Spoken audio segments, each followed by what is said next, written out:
Hello, my name is Aaron. I do rants and reviews, and today I'll be taking a look at 4 different versions of Mary Poppins in anticipation of what I can only assume will be a 60th anniversary 4K Blu-ray collector's set that will be coming this year. And would you look at that? In the short time it took me to record and edit this video, Disney has actually announced that they are shutting down production of physical media.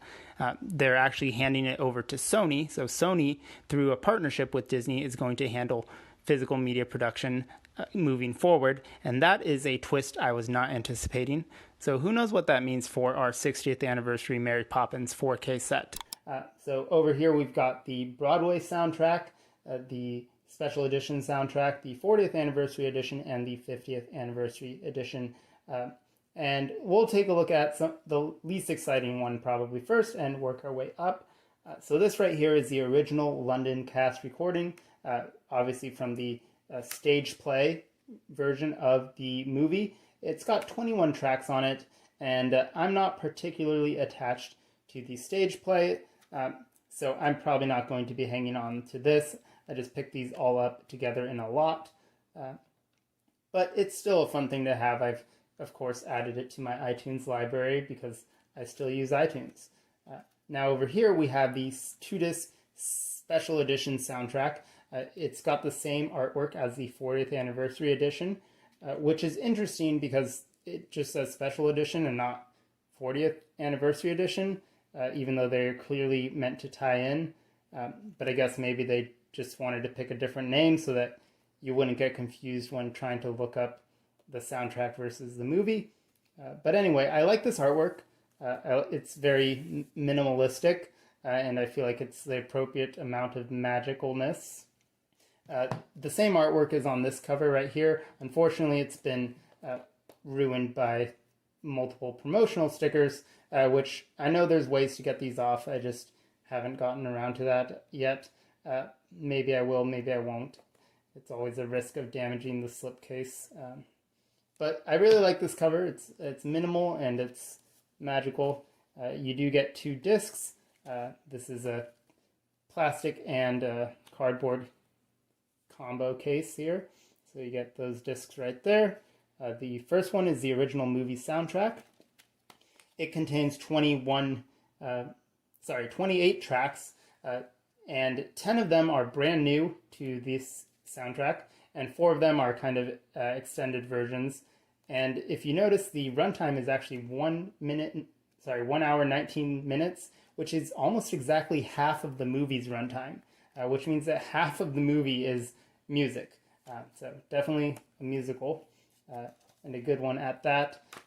You also get a second disc, which is audio commentary between the author of the book, P.L. Travers, as well as Walt Disney and other creative people involved in that process.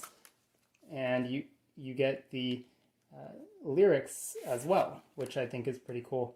So you get a whole book here with the lyrics to all of your favorite songs, and in the back it's also got some art as well, and some just historical information. You got the vinyl right there. I think I actually have it on vinyl. I think it might still be in storage, but there's that. And some other things about the author and the different commentary tracks. So I think that's pretty cool. Definitely one to keep around.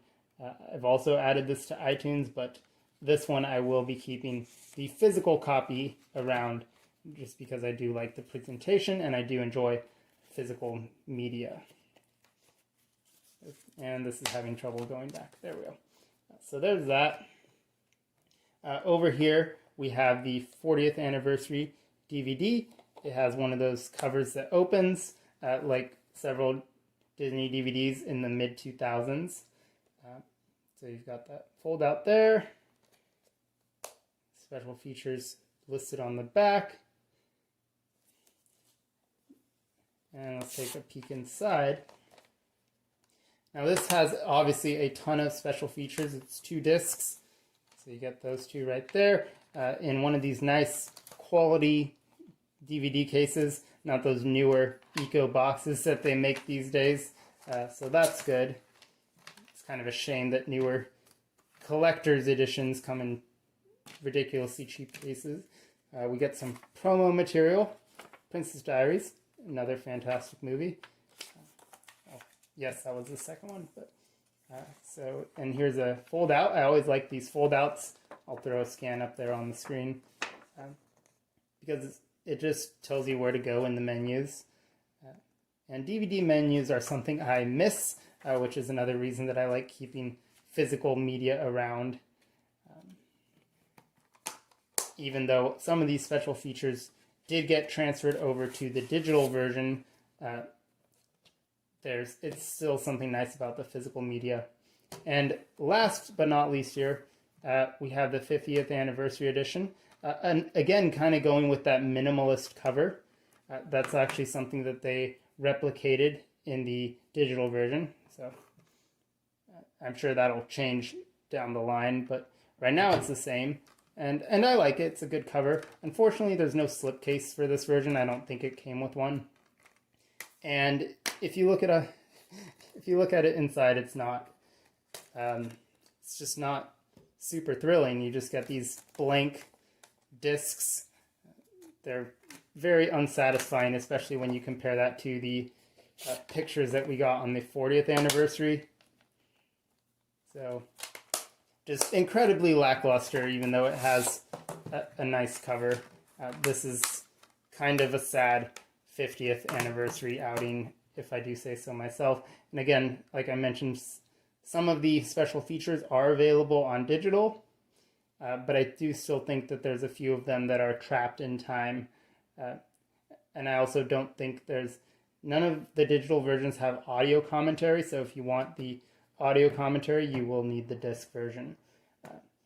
But yeah, so again, in anticipation of what I assume will be the last physical release of this movie this year, they're probably going to do a 4K set and then call it a day. Physical media is dying, obviously. So we probably won't get a 70th anniversary at all. Oh, I forgot to mention there's also a 45th anniversary edition that was plugged kind of in the middle of these two. It's, I think, has some of the same features as this one, just rearranged a bit. And that one honestly has probably the worst cover. It's just got a bunch of floating heads, and that's my least favorite box art trope, is just the floating head design. I'll throw a picture of it up on the screen there. So yeah, 45th anniversary, definitely something you can skip. And I do have it on digital, and so I don't really need the Blu-ray version. I'm not one of those that feels the need to collect every version of a film that I like. So these will move on, especially since I don't even have a Blu-ray player. I kind of ignored that part of media and just skipped straight to digital copies. I went just straight from DVDs to digital and haven't really looked back, but I do still enjoy having a curated collection. So let me know your thoughts in the comments, and I hope to see you again in another video. Take care.